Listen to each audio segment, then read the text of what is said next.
Hello friends. आज हम एक इम्पोर्टेंट टॉपिक करने जा रहे हैं 1857 की क्रांति।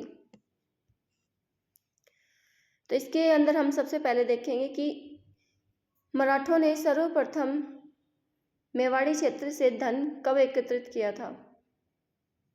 तो मराठों ने सबसे पहले कब धन एकत्रित किया था? 1711 ईस्वी के अंदर मंदसौर के निकट मेवाड़ी क्षेत्र से धन इकट्ठा किया था। इसके बाद में 1724 ईस्वी तक राजस्थान में मराठा आक्रमणों में तेजी आ गई थी। 1734 ईस्वी के अंदर बूंदी का शासक था बुद्ध सिंह, और इन्होंने मराठा सहायता प्राप्त करके दलेल सिंह को गद्दी से हटा दिया था। किसको हटाया गया था? दलेल सिंह को। और राजस्थान के किसी शासक द्वारा आंतरिक संघर्ष में मराठों को आमंत्रित करने का यह प्रथम अवसर था। इस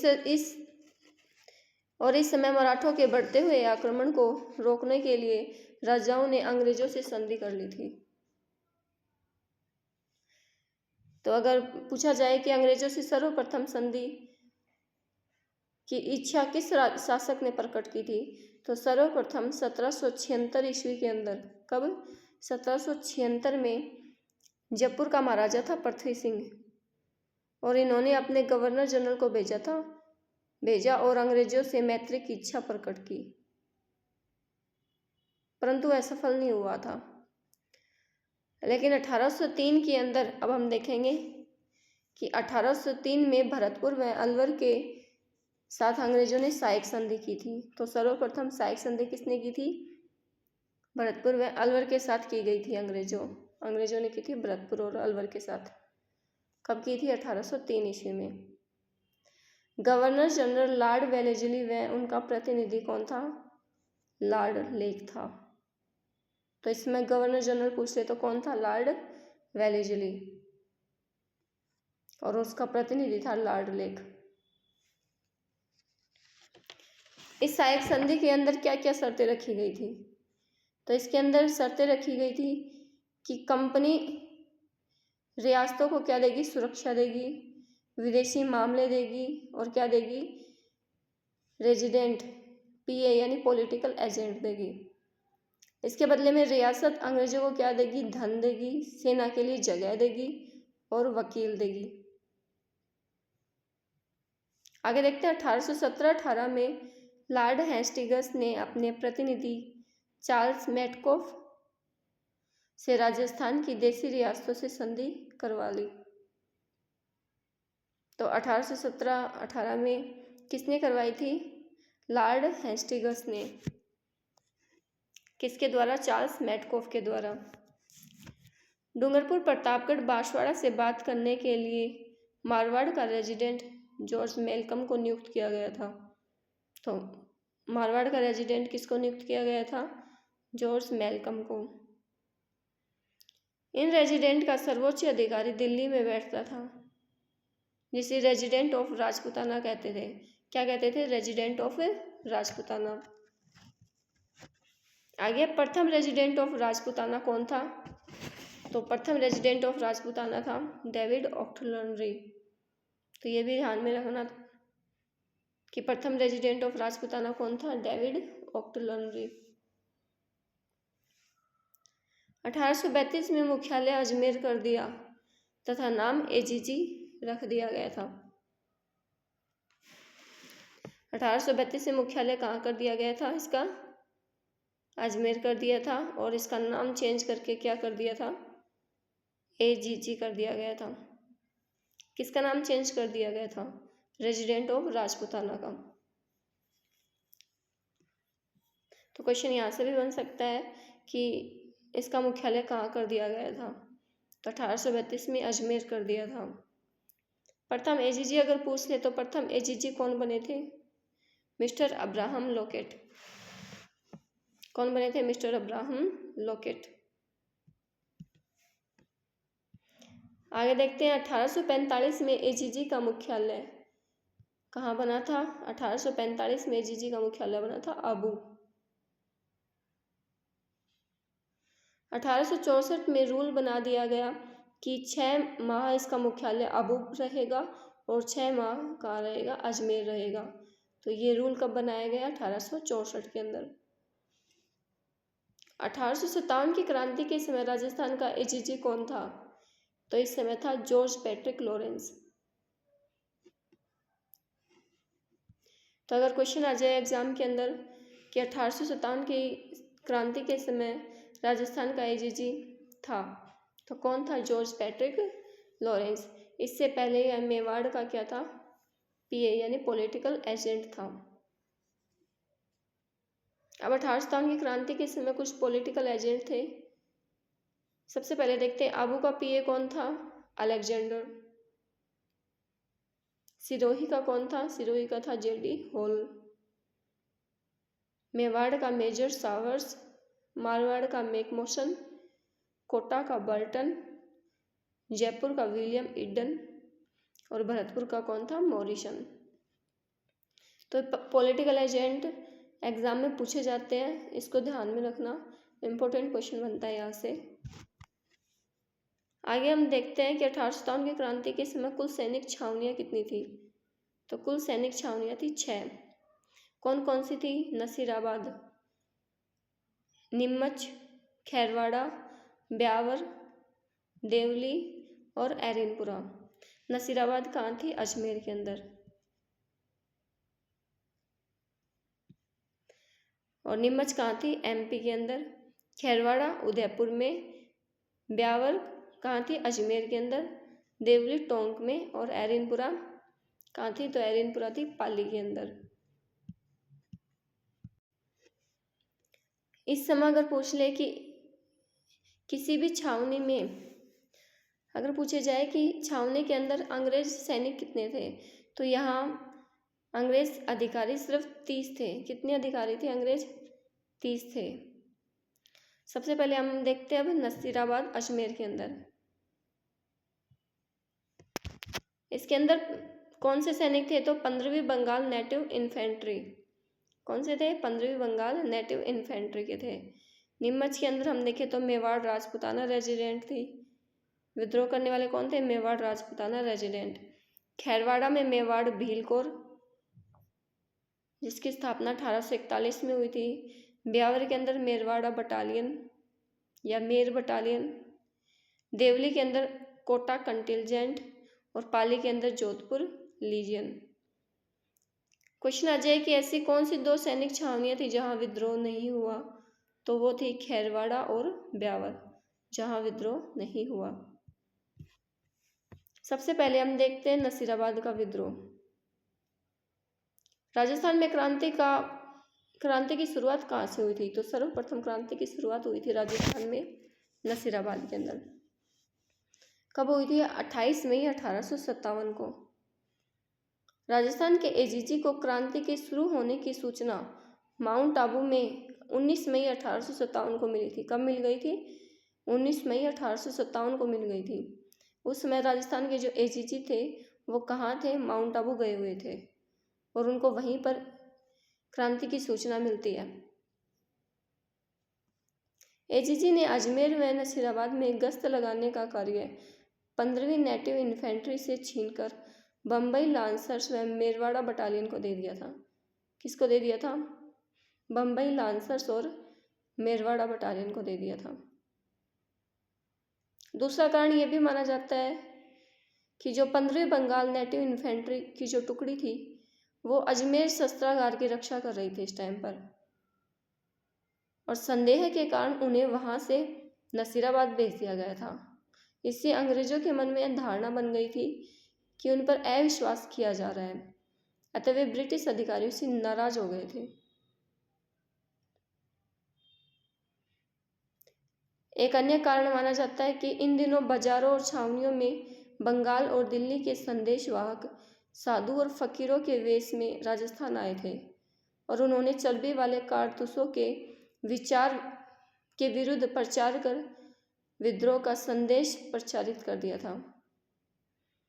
अब भारतीय सैनिकों ने सोचा कि अंग्रेज उन्हें धोखे से ईसाई बनाना चाहते हैं और इसी धार्मिक भावना के कारण उनमें क्या फैल गई थी, उत्तेजना फैल गई थी। तो ये कुछ कारण रहे हैं नसीराबाद में क्रांति के। 27 मई 1857 को 15वीं नेटिव इन्फेंट्री के जवान कौन थे? बख्तियार सिंह। और इन्होंने अंग्रेज अधिकारी प्रिचार्ड से पूछा था कि हमारे ऊपर इतनी सख्ती क्यों है। तो कब पूछा था? 27 मई को पूछा था। 28 मई 1857 को दोपहर 3 बजे तक कोई जवाब नहीं दिया गया। तो अंग्रेजों की तरफ से 3 बजे तक इस बात का कोई जवाब नहीं दिया, इसलिए 28 मई 1857 को दोपहर 3 बजे से राजस्थान में नसीराबाद छावनी से क्रांति शुरू हो गई थी। कब हुई थी? 28 मई 1857 को दोपहर 3 बजे से। विद्रोह शुरू करने वाली कौन थी? तो 15वीं नेटिव इन्फेंट्री। 30 मई को बंगाल की 30वीं पैदल सेना ने इनका साथ दिया था। तो इनका साथ देने वाले और कौन थे? 30वीं पैदल सेना। पहले दिन इसके अंदर 2 अंग्रेज अधिकारी मरे थे, न्यूबरी और स्पॉटिशवुड। तो न्यूबरी और स्पॉटिशवुड कौन से विद्रोह के अंदर इनकी हत्या हुई थी? तो नसीराबाद के अंदर। इंपॉर्टेंट क्वेश्चन बन सकता है यहाँ से, तो इन दोनों के नाम ध्यान रखना, न्यूबरी और स्पॉटिशवुड। इसके अलावा 2 घायल हुए थे, लेफ्टिनेंट लॉक और हार्डी। कर्नल पेनी को हार्ट अटैक आ गया। कर्नल पेनी को ये सब देख कर क्या आ गया? हार्ट अटैक आ गया था। विद्रोह करके यह दिल्ली की ओर चले गए। तो ये क्रांतिकारी कहाँ चले गए? दिल्ली की ओर चले गए तथा नसीराबाद छावनी को लूट लिया। 18 जून 1857 को लूट लिया था और चले गए थे। 10 जून 1857 को बिस्सा गुजरात से अंग्रेजों की एक बटालियन आई थी विद्रोह दबाने के लिए। तो अंग्रेजी की बटालियन कहाँ से आई थी? बिस्सा गुजरात से। तो ये भी ध्यान रखना कि इस नसीराबाद में विद्रोह को दबाने के लिए अंग्रेजों की बटालियन कहाँ से आई थी? बिस्सा गुजरात से आई थी। 10 जून को आई थी, 10 जून 1857 को। आगे देखते हैं, वीडी सावरकर क्या कहते हैं। इन्होंने कहा कि 15वीं रेजिडेंट की रणभेरी से अंग्रेज अधिकारी धराशाही हो गए। तो ये किसने कहा था? वीडी सावरकर ने। आगे हम देखते हैं दूसरा, भरतपुर में विद्रोह। ये कब हुआ? तो ये हुआ 31 मई 1857 को। भरतपुर में विद्रोह कौन कर रहे थे? तो गुज्जर व मेव। भरतपुर महाराजा जसवंत सिंह नाबालिग थे। शासन का भार किसके पास था? तो पॉलिटिकल एजेंट था मॉरिसन, उसके पास क्या था? शासन का अधिकार था। मिस्टर कॉल्विन की सूचना पर मॉरिसन आगरा भाग गया था। मॉरिसन कहाँ चला गया? आगरा चला गया था। तो ये था भरतपुर में विद्रोह। नेक्स्ट हम देखते हैं नीमच के अंदर विद्रोह। ये कब हुआ था? तो ये हुआ था 3 जून 1857 में। 3 जून 1857 में। नीमच का पॉलिटिकल एजेंट कौन था? Major Sawers. तथा अंग्रेज अधिकारी कौन था? Colonel Abbott. तो ये क्वेश्चन यहाँ से ये क्वेश्चन भी बन सकता है कि नीमच में सैनिक अधिकारी कौन था? तो कर्नल एबोट। 2 जून 1857 को नीमच में शपथ ग्रहण समारोह में अंग्रेज मोहम्मद अली बेग ने अंग्रेजों से कहा कि अंग्रेजों ने खुद शपथ का पालन नहीं किया, भारतीय भी पालन करने के लिए बाध्य नहीं है। तो किसने कहा था? मोहम्मद अली बेग ने कहा था। तो सैनिक अधिकारी था एक मोहम्मद अली बेग, और इन्होंने कहा था कि अंग्रेजों ने खुद शपथ का पालन नहीं किया है, इसलिए भारतीय भी क्या नहीं करेंगे? शपथ का पालन नहीं करेंगे। 3 जून 1857 को विद्रोह शुरू करने वाले मोहम्मद अली बेग व हीरा सिंह थे। तो नीमच के अंदर विद्रोह शुरू करने वाले कौन थे? मोहम्मद अली बेग और हीरा सिंह। इन विद्रोहियों को शाहपुरा के राजा लक्ष्मण सिंह ने शरण दी थी। इंपॉर्टेंट क्वेश्चन बन सकता है यहाँ से कि नीमच के अंदर विद्रोहियों को शरण किसने दी थी? तो ये शरण दी थी शाहपुरा के राजा लक्ष्मण सिंह ने। वह इन्होंने इनके लिए खाने का प्रबंध किया था। नीमच के विद्रोही शाहपुरा के बाद देवली गए और यहाँ महिदपुर बटालियन इनके साथ हुई। तो कौन सी बटालियन ने इनका साथ दिया था? महिदपुर बटालियन ने। जहाजपुर के 800 मीणाओं को भर्ती किया। टोंक गए नवाब के आदमी इनके साथ आए और फिर निम्बा हेड़ा होते हुए दिल्ली गए। नीमच में पहले दिन कर्नल सार्जेंट की पत्नी व बच्चों की हत्या हुई। तो नीमच में किसकी हत्या की गई? कर्नल सार्जेंट और उनके बच्चों की। 2 डॉक्टर मरे थे। कौन कौन कौन थे वो डॉक्टर? डॉक्टर मर्रे और डॉक्टर कैन, इनकी हत्या हुई थी। तो नीमच में किन 2 डॉक्टरों की हत्या की गई? डॉक्टर मर्रे और डॉक्टर कैन। नीमच के 40 अंग्रेज भागकर केसुंदा गांव में रुके थे। तो नीमच के 40 अंग्रेज भागकर कहाँ चले गए थे? केसुंदा गांव में। यहाँ राम सिंह पटेल, ओकार सिंह पटेल, केसर पटेल और यादव राम ने इनको रखा था। किसने रखा था? यादव राम ने। तो ये चारों नाम ध्यान रखना, राम सिंह पटेल, ओकार सिंह पटेल, केसर पटेल और यादव राम। उसके बाद डुंगला गांव चित्तौड़गढ़ के किसान रुंगाराम जाट के घर शरण ली थी। उसके बाद ये कहाँ चले गए थे? डुंगला गांव चित्तौड़गढ़ में। यहाँ से पीएस सावर्स ने इनको पिछोला झील में जग मंदिर में गोकुल चंद मेहता की देखरेख में मेवाड़ महाराणा स्वरूप सिंह ने इनको शरण दी थी। किसने दी थी? मेवाड़ महाराणा स्वरूप सिंह ने। 8 जून 1857 को पीएस सावर्स व महाराणा स्वरूप सिंह का सेनापति भक्त सिंह बेदला नीमच पर पुनः अधिकार किया।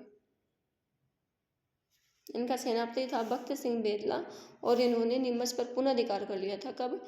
8 जून 1857 में। इस समय अफवाह फैली थी कि अंग्रेज आटे में गाय व सूअर की चर्बी खिला रहे हैं। मेवाड़ी फौजी अर्जुन सिंह सहीवाला ने यह अफवाह सही की कि ऐसी कोई बात नहीं है। नीमच किले को बचाने का प्रयास मैकडोनाल्ड ने किया था। तो नीमच किले को बचाने का प्रयास किसने किया था? मैकडोनाल्ड के द्वारा किया गया था। आगे हम देखते हैं एरिनपुरा पाली में विद्रोह। तो ये कब हुआ था? ये हुआ था 21 अगस्त 1857 में। कब हुआ था? 21 अगस्त 1857 के अंदर विद्रोह हुआ था एरिनपुरा में। जोधपुर लीजियन के 90 पूर्वी सैनिक अनादरा आबू में रोवा के सामंत के विद्रोह को दबाने के लिए आबू गए हुए थे। किसके विद्रोह को दबाने के लिए गए हुए थे? रोवा के सामंत के विद्रोह को दबाने के लिए कहाँ गए हुए थे? आबू गए हुए थे। और वहीं पर इन सैनिकों ने क्रांति की शुरुआत 21 अगस्त 1857 को आबू में पैट्रिक लॉरेंस के पुत्र अलेक्जेंडर की हत्या करके की। तो क्रांति की शुरुआत कहाँ से की गई थी? आबू से। और पैट्रिक लॉरेंस का पुत्र था अलेक्जेंडर, उसकी हत्या कर दी थी। 23 अगस्त 1857 को जोधपुर लीजियन के जवान दफेदार मोती, शीतल प्रसाद, तिलक राम, अब्बास अली, ईडर के शिवनाथ सिंह के नेतृत्व में चलो दिल्ली मारो फिरंगी का नारा दिया गया है। तो ये नारा किस छावनी के अंदर दिया गया है? एरिनपुरा छावनी के अंदर। चलो दिल्ली मारो फिरंगी। खैरवा गांव पाली में विद्रोहियों की मुलाकात खुशाल सिंह चंपा से हुई थी। तो विद्रोहियों की मुलाकात कहाँ से हुई थी? खैरवा गांव पाली के अंदर हुई थी। खुशाल सिंह ने इन विद्रोहियों को नेतृत्व प्रदान किया। अवा के सामंत खुशाल सिंह का साथ देने के लिए आसोप, गुल्लर, लांबिया, बंतावास, रुद्रावास, आलनियावास के सामंतों ने 10,000 सैनिक देकर सहायता की थी। तो खुशाल सिंह का साथ किसने दिया था? आसोप, गुल्लर, लांबिया, बंतावास, रुद्रावास और आलनियावास के सामंतों ने दिया था। आगे होता है बिठूड़ा पाली का युद्ध। कारण क्या था इस युद्ध का? जोधपुर महाराजा तखत सिंह, इसने बिठूड़ा का सामंत कुशाल सिंह को न बनाकर कांजी को बना दिया था। किसको बना दिया था? कांजी को। कुशाल सिंह ने कांजी की हत्या कर दी। बदले में कुशाल सिंह ने कांजी की हत्या कर दी थी। इसलिए तखत सिंह व कुशाल सिंह के बीच युद्ध हुआ। तो बिठूड़ा पाली का युद्ध किस किस के बीच में हुआ? तखत सिंह और कुशाल सिंह के बीच में। कब हुआ था? 8 सितंबर 1857 के अंदर। तखत सिंह के साथ का साथ कौन दे रहा था? कुशलराज सिंघवी, ओकार सिंह या अनार या ओनाड सिंह, पवार, हीथकोट और राजमल लोढ़ा। और इस युद्ध में कौन जीतता है? तो कुशाल सिंह संपावत जीत जाता है। लगभग 76 सैनिक मारे गए थे यहाँ पर। कितने सैनिक मारे गए? 76 सैनिक। आगे देखते हैं, अगला युद्ध होता है एक चेलावास का युद्ध। ये होता है 18 सितंबर 1857 में। कुशाल सिंह चंपावत और तखत सिंह के बीच मध्य होता है। इसमें कौन था? मैकमोसन और पैट्रिक लॉरेंस। इस युद्ध को काले गोरों का युद्ध भी कहा जाता है। क्या कहते हैं? काले गोरों का युद्ध। इस युद्ध में मैकमोसन की गुद्दी काटकर आहुआ के किले पर टांग दी थी। तो कौन से युद्ध में? चेलावास के युद्ध में। और सिहास जोधपुर के ठाकुर थे, ठाकुर या जागीरदार थे हरनाथ सिंह। कौन थे? हरनाथ सिंह। और वो भी इस युद्ध में शहीद हो जाते हैं।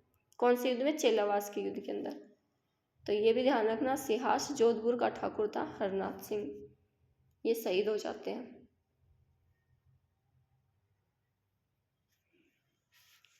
आगे देखते हैं, रेबारी समुदाय के लोग मैकमोसन की समाधि को लोक देवता के रूप में पूजते हैं। मैकमोसन की समाधि को लोक देवता के रूप में पूजते हैं। 20 जनवरी 1858 को George Patrick Lawrence, colonel Holmes, Hansraj Joshi और पालमपुर की सेना तथा नसीराबाद की सेना ने आहुआ का युद्ध किया और इसमें जीत गए थे। तो आहुआ का युद्ध कब होता है? 20 जून 1858 को। 24 जनवरी को कुशाल सिंह आहुआ का किला लांबिया के सामंत पृथ्वी सिंह को सौंपकर खुद सलूम्बर कहाँ है? उदयपुर में। तो सलूम्बर के सामंत केसरी सिंह चुड़ावत के घर शरण लेते हैं। तो कुशाल सिंह ने किसके पास शरण ली थी? केसरी सिंह के पास। पहले इन्होंने सलूम्बर के सामंत केसरी सिंह के पास शरण ली और इसके बाद इन्होंने कोठारिया के ज्योत सिंह के पास शरण ली थी। और आहुआ का किला किसको सौंप दिया था इन्होंने? पृथ्वी सिंह को। लांबिया का पृथ्वी सिंह था, उसको आहुआ का किला सौंप दिया और खुद कोठारिया के ज्योत सिंह के पास चले गए थे। ज्योत सिंह के द्वारा अन्य 2 लोगों को भी शरण दी गई थी। वो 2 लोग कौन थे? एक तो थे भीमजी चारण और एक थे नाना साहब। तो इन दोनों को शरण किसके द्वारा दी गई थी? ज्योत सिंह के द्वारा। 29 जनवरी 1858 को अंग्रेजों का एरिनपुरा पर पुनः अधिकार हो गया। तो ये क्वेश्चन भी यहाँ से पूछा जा सकता है, इंपॉर्टेंट है कि अंग्रेजों का एरिनपुरा पर पुनः अधिकार कब हुआ था? 29 जनवरी 1858 को अंग्रेजों का एरिनपुरा पर पुनः अधिकार हो गया था। आहुआ के युद्ध के बाद अंग्रेजों ने सुगाली माता की मूर्ति राजपूताना संग्रहालय अजमेर में लगवा दी थी। तो सुगाली माता की मूर्ति इन्होंने कहाँ रखवा दी थी? अजमेर में। आज़ादी के बाद वांगड़ म्यूजियम पाली में लगवा दी गई और 2018 में वसुंधरा राज्य ने आहुआ के किले में लगवा दी। वापस कहाँ लगवा दी? आहुआ के किले में लगवा दी। 10 सिर तथा 54 हाथ वाली लोक देवी कहा जाता है इनको, सुगाली माता। 1857 के कुल देवी पूछ ले तो कौन है? सुगाली माता। और कुल देवता पूछ लिया 1857 का कुल देवता कौन है? तो वो है कामेश्वर महादेव पाली। प्रमुख सामंत देखते हैं। आलनी आवास का कौन था? तो आलनी आवास का अजीत सिंह। गुल्लर का बिशन सिंह। आसोप का शिवनाथ सिंह और लांबिया का कौन था? पृथ्वी सिंह। 10 अक्टूबर 1857 को एरिनपुरा के विद्रोही रेवाड़ी की ओर निकले तथा रेवाड़ी पर कब्जा किया। तो एरिनपुरा के विद्रोही ने कहाँ कब्जा किया? रेवाड़ी की ओर निकले थे और रेवाड़ी पर कब्जा कर लिया था 10 अक्टूबर 1857 में। 16 नवंबर 1857 को नारनौल में अंग्रेज गेरार्ड की आर्मी से हार गए। किससे हार गए थे विद्रोही? नारनौल में अंग्रेज गेरार्ड की आर्मी से। मारवाड़ में बड़सू में 35 दिन भूखे प्यासे अंग्रेजों से लड़ते रहे और मर गए।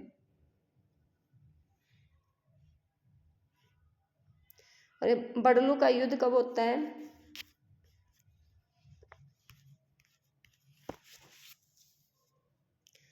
तो बड़लू का युद्ध होता है अक्टूबर 1857 में मारवाड़ और आसोप के बीच में।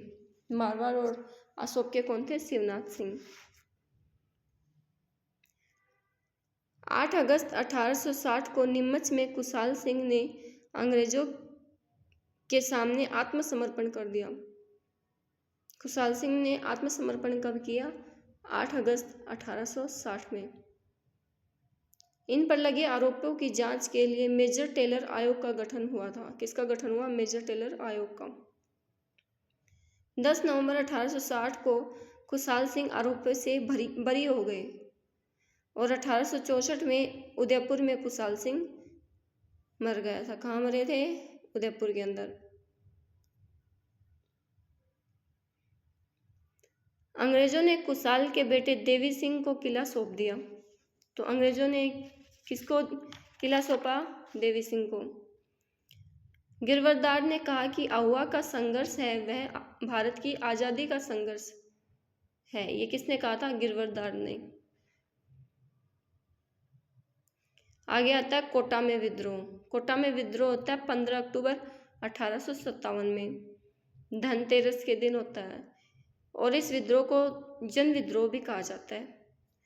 इस समय कोटा का महाराव था राम सिंह द्वितीय और पीए था मेजर बर्टन। बर्टन नीमच से कोटा पहुंचा। कब? 14 अक्टूबर 1857 में। और राम सिंह से कहा कि तू 5-7 ब्रिटिश विरोधी अधिकारी को बर्खास्त कर दे। किसको इसको बर्खास्त किया गया? वकील जयदयाल, रिसालेदार मेहराव खां, इसरार अली, रतनलाल, जियालाल और करोलिया, इन सबको क्या कर दिया था? बर्खास्त कर दिया था। तो कोटा के अंदर कौन कौन थे?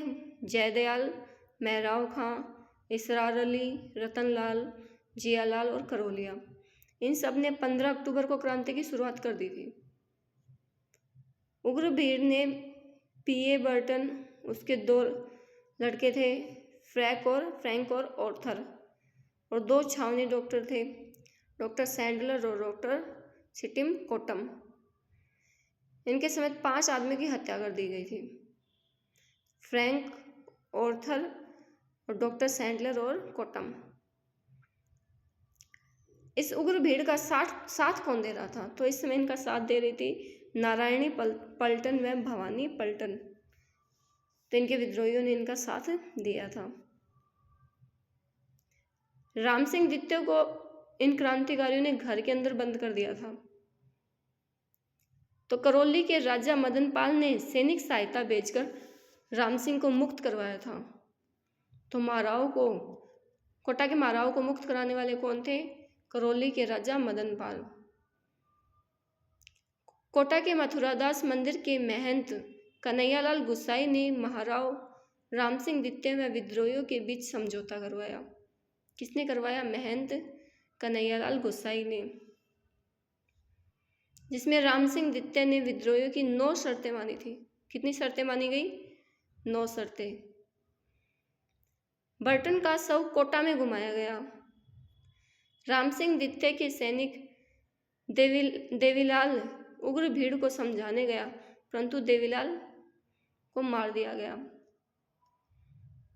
ये कौन था देवीलाल? राम सिंह द्वितीय का सैनिक था। तथा भीड़ ने राज्य की 127 तोपों पर कब्जा कर लिया था। 22 मार्च 1858 को मेजर H.G. रॉबर्ट्स बड़ी सेना लेकर कोटा पहुंचा। तो कौन आया था? H.G.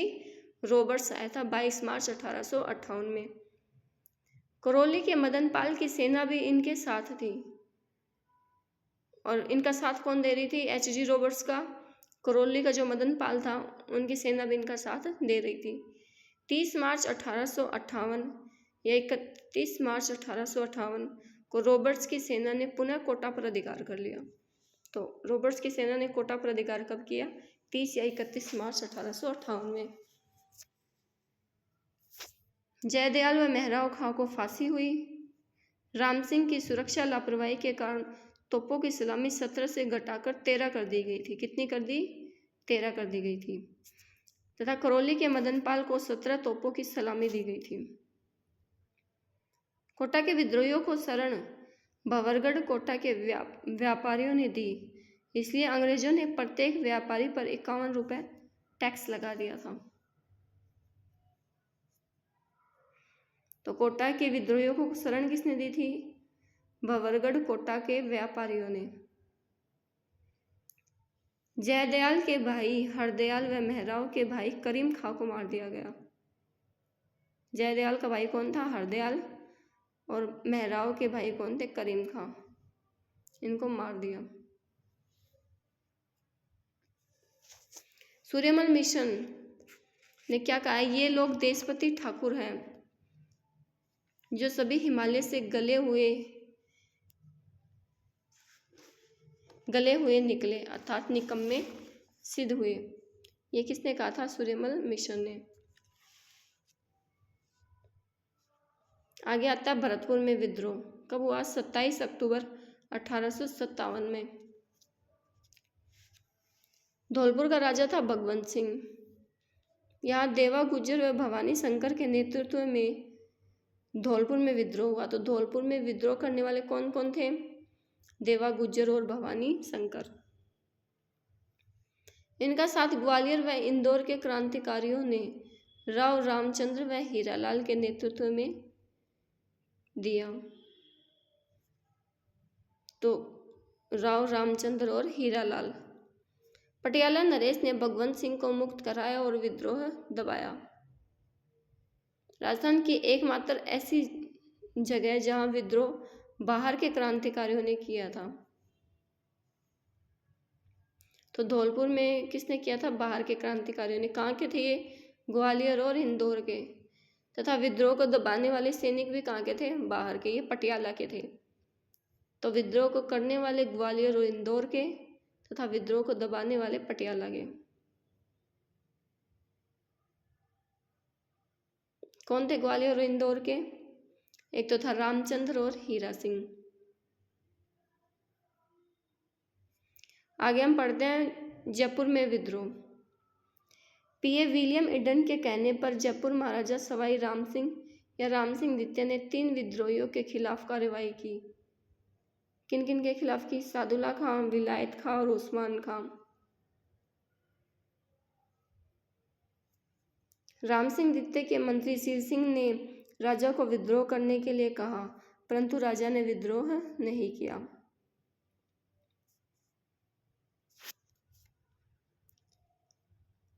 उपाधि। राम सिंह द्वितीय को अंग्रेजों ने कौन सी उपाधि दी? सितारे हिंद की उपाधि दी और कोटपुतली की जागीर दी थी। आगे देखते हैं अलवर के अंदर विद्रोह। अलवर का राजा था बन्ने सिंह या विनय सिंह। इन्होंने अंग्रेजों का समर्थन किया तथा उसके दीवान फैजुल्ला खां ने अंग्रेजों का विरोध किया। नेक्स्ट देखते हैं टोंक के अंदर विद्रोह। टोंक का नवाब था वजीरुद्दौला। यह अंग्रेजों का साथ दे रहा था। किसका साथ दे रहा था? अंग्रेजों का। और नवाब का मामा था कौन? मीर आलम खां। ये विद्रोहियों का साथ दे रहा था। निम्बाहेड़ा टोंक में नीमच के विद्रोहियों का स्वागत ताराचंद पटेल ने किया और उनकी सहायता की थी।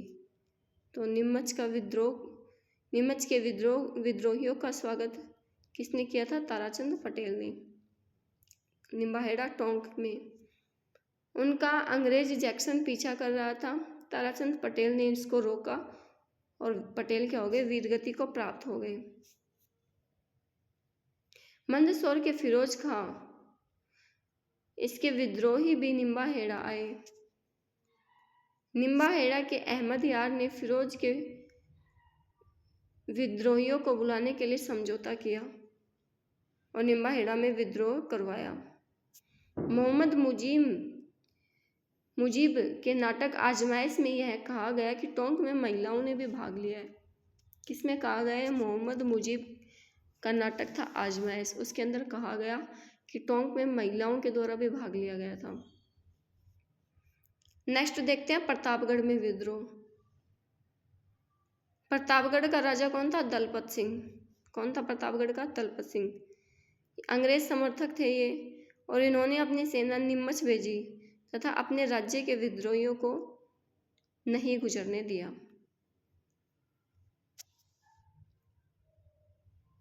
आगे देखते हैं भरतपुर का विद्रोह।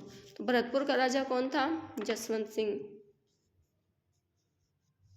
पीए मोरिसन। गुज्जर और मेव समुदाय के लोगों ने क्रांति की थी। किसने की थी? भरतपुर में गुज्जर और मेव ने। महाराजा जसवंत सिंह ने पीए मोरिसन को भरतपुर छोड़ने की सलाह दी। आगे देखते हैं बांसवाड़ा की क्रांति। बांसवाड़ा का राजा कौन था? लक्ष्मण सिंह, और ये भी अंग्रेजों का समर्थक था। नेक्स्ट है झालावाड़ में क्रांति। यहाँ के राजा थे पृथ्वी सिंह। 1857 की क्रांति के समय झालावाड़ का राजा कौन था? पृथ्वी सिंह, और ये अंग्रेजों का समर्थक था। रानी लक्ष्मीबाई ने झालावाड़ के राजा पृथ्वी सिंह के यहाँ 3 दिन शरण ली थी। तो रानी लक्ष्मीबाई ने कहाँ शरण ली थी? झालावाड़ का राजा था पृथ्वी सिंह, उनके यहाँ 3 दिन शरण ली थी। दिल्ली पर अंग्रेजों का अधिकार होने पर पृथ्वी सिंह ने खुशियां मनाई व एजीजी को बधाई दी थी। दिल्ली पर जब अंग्रेजों का अधिकार हो गया तो ये पृथ्वी सिंह ने क्या दी थी? एजीजी को बधाई दी थी। नेक्स्ट आता बीकानेर में विद्रोह। बीकानेर के राजा कौन थे? सरदार सिंह। एकमात्र शासक था जो अपनी रियासत से बाहर जाकर लड़ा। ये क्वेश्चन काफी बार पूछा गया एग्जाम के अंदर कि एकमात्र रियासत जो अपनी रियासत से बाहर जाकर लड़ा, तो कौन था? बीकानेर का सरदार सिंह। हिसार के बड़लो नामक स्थान पर लड़ा था ये। अंग्रेजों ने इसके बदले टिब्बी परगने के 41 गांव दान में दिए थे। कितने गांव दिए थे? 41 गांव। बीकानेर राजा सरदार सिंह ने तात्या टोपे की सहायता 10 घुड़सवार देकर की थी। सरदार सिंह ने तात्या टोपे को क्या दिए थे? 10 घुड़सवार। आगे हम देखते हैं अमरचंद भाटिया के बारे में। इनका जन्म 1792 में बीकानेर के अंदर हुआ था। बाद में ये ग्वालियर जाकर बस गए थे। ग्वालियर में तात्या टोपे व रानी लक्ष्मीबाई की आर्थिक सहायता की थी। किसकी सहायता की थी? रानी लक्ष्मीबाई और तात्या टोपे की। अंग्रेजों ने इसे फांसी दे दी। तो पूछा जाए कि 1857 का पहला शहीद कौन था? तो राजस्थान में 1857 का पहला शहीद अमरचंद भाटिया। इसके अलावा इनको क्रांति का भामाशाह कहा जाता है और राजस्थान का मंगल पांडे भी कहा जाता है। नेक्स्ट है डूंगरपुर में विद्रोह। डूंगरपुर का महारावल था उदय सिंह। ये भी अंग्रेजों के समर्थक थे। इन्होंने नीमच के विद्रोहियों की सेना को रोकने में अंग्रेजों की सहायता की थी।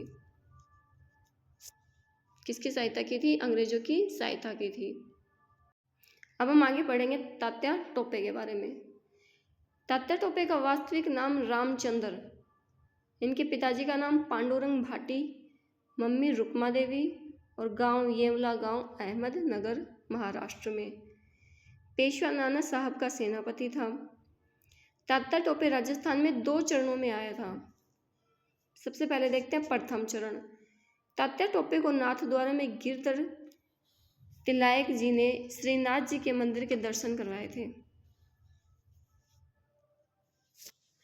8 अगस्त 1857 या 58 को तात्या टोपे सर्वप्रथम मांडलगढ़ भीलवाड़ा पहुंचा था। तो तात्या टोपे सर्वप्रथम कहाँ आए थे? मांडलगढ़ भीलवाड़ा में। 9 अगस्त 1857 या 58 को कुहाड़ा गांव में कोठारिया नदी के तट पर जनरल रॉबर्ट्स व तात्या टोपे के बीच युद्ध हुआ था। तो कब हुआ? 9 अगस्त 1857 में, जिसमें तात्या हार गए। टोंक में तात्या का साथ नासिर मोहम्मद खान ने दिया। किसने दिया? नासिर मोहम्मद खान ने। झालावाड़ के राजा पृथ्वी सिंह ने पलायता या रलायता नामक स्थान पर तात्या के खिलाफ सेना भेजी थी। किसने भेजी थी? झालावाड़ के शासक पृथ्वी सिंह ने। गोपाल पलटन के सिवाय अन्य सेना ने तात्या का साथ दिया। झालावाड़ का राजा था पृथ्वी सिंह और इन्होंने पृथ्वी सिंह से 5 लाख रुपए वसूले थे और झालावाड़ पर कब्जा कर लिया था। ब्रिगेडियर पार्क की सेना ने तात्या को हराया और झालावाड़ को मुक्त कराया। आगे नोट में वीर सतसई के अनुसार बूंदी के राजा राम सिंह ने तात्या टोपे को 7 लाख रुपए दिए थे। बूंदी के राजा राम सिंह ने तात्या को कितने रुपए दिए? 7 लाख रुपए।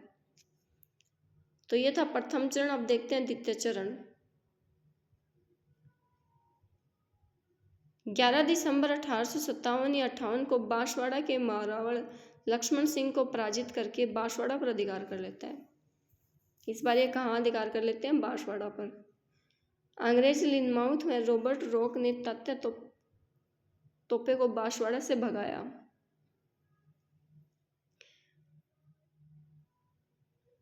जनवरी 1858 या 59 में तात्या टोपे ने बनास नदी के किनारे असीरगढ़ या अमीरगढ़ पर अंग्रेजों को हराया। इस विद्रोह को जयपुर के पीए विलियम इडन ने दबाया। किसने दबाया? जयपुर के पीए इडन ने। 7 अप्रैल 1859 को तात्या टोपे अपने साथी मानसिंह नरूका के धोखे के कारण नरवर के जंगलों में गिरफ्तार हो जाता है। तो किसके धोखे के कारण होता है? मानसिंह नरूका के धोखे के कारण। 8 अप्रैल 1859 को न्यायाधीश बाग के न्यायालय ने फांसी की सजा सुनाई और 18 अप्रैल 1859 को तात्या टोपे की शिवपुरी में फांसी दी गई। तात्या टोपे को कहाँ फांसी दी गई? शिवपुरी में 18 अप्रैल 1859 में। जैसलमेर के अलावा तात्या टोपे राजस्थान की सभी रियासतों में घूमा। मेवाड़ के सलूम्बर के केसरी सिंह व कोठारिया की जोत सिंह ने तात्या टोपे को शरण दी थी। सीकर के सामंत को तात्या को शरण देने के लिए उसे फांसी दी गई। सीकर के सामंत थे, उन्होंने तात्या को शरण दी थी, इसलिए उनको क्या दे दी गई थी? फांसी दे दी गई थी। और सीकर में तात्या की छतरी भी बनी हुई है। तो तात्या टोपे की छतरी कहाँ स्थित है? सीकर के अंदर। राजस्थान में क्रांति का अंत सीकर से हुआ। क्रांति का अंत कहाँ से हुआ? सीकर से। प्रिचार्ड की पुस्तक है म्यूनिटीज इन राजपुताना। तो ये कुछ पुस्तक के नाम दिए गए हैं। अशोक मेहता की पुस्तक क्या है? The great rebellion. VD Savarkar, first war of Indian independence. और आर.सी. मजूमदार की है the sepoy mutiny and revolt in 1887। Prichard का कथन। तो प्रिचार्ड ने क्या कहा? यदि अजमेर पर विप्लवकारियों का अधिकार हो जाता तो राजस्थान के राजा उनके सहयोगी बन जाते। ये किसने कहा था? प्रिचार्ड ने। आगे देखते हैं मेजर सावर्स का क्या कथन है। ये कहते हैं कि इतिहास में तात्या को फांसी देना ब्रिटिश सरकार का अपराध समझा जाएगा और आने वाली पीढ़ी पूछेगी कि इस सजा के लिए किसने स्वीकृति दी और किसने पुष्टि की। ये कथन किसने कहा था? कैप्टन सावर्स ने। कैनिंग क्या कहते हैं? इन्होंने तूफान में तरंग अवरोध का कार्य किया, नहीं तो हमारी कश्ती बह जाती। ये किसने कहा था? कैनिंग ने कहा था तात्या टोपे के लिए। नहीं, अंग्रेजों ने कहा था। ये कैनिंग था अंग्रेज, इसने कहा था जो भी ये रियासतों के शासक थे इनके लिए कहा था कि रियासतों के लगभग सभी शासकों ने, राजाओं ने अंग्रेजों का साथ दिया था। इसलिए कैनिंग ने यह कथन कहा था कि इन्होंने तूफान में तरंग अवरोध का कार्य किया, नहीं तो हमारी कश्ती बह जाती, क्योंकि इसमें अंग्रेज कमजोर पड़ गए थे। रियासतों के शासक जो भी थे वो सब क्रांतिकारियों के खिलाफ अंग्रेजों का साथ दे रहे थे और इसी कारण से अंग्रेजों की कहीं ना कहीं जीत हो गई थी। इसमें कुछ क्वेश्चन दिए गए हैं नीचे। सबसे पहला क्वेश्चन है, मेवाड़ भील कोर की स्थापना कब की गई थी? तो ये की गई थी 1841 में। खेरवाड़ा छावनी में कौन सी रेजिमेंट थी? तो भील रेजिमेंट थी। नीमच के विद्रोही सैनिकों के लिए रसद की आपूर्ति किस जागीरदार ने की थी? शाहपुरा के जागीरदार ने की थी। नसीराबाद के अंग्रेज अधिकारियों ने भागकर कहाँ शरण ली थी? तो ये भी इम्पोर्टेंट है। तो नसीराबाद के अंग्रेज अधिकारियों ने ब्यावर में शरण ली थी। नीमच छावनी में विद्रोह को दबाने हेतु कोटा, झालावाड़ व बूंदी की संयुक्त राजकीय सेना किसके नेतृत्व में नीमच भेजी गई थी? मेजर सावर्स के नेतृत्व में। राजस्थान में मराठों का हस्तक्षेप सर्वप्रथम कब हुआ था? तो ये भी इम्पोर्टेंट है। राजस्थान में मराठों का हस्तक्षेप सर्वप्रथम 1711 ईस्वी के अंदर हुआ था। तो ये टॉपिक कंप्लीट हो गया राजस्थान की 1857 की क्रांति। अब हम मिलते हैं नेक्स्ट वीडियो के अंदर एक नए टॉपिक के साथ।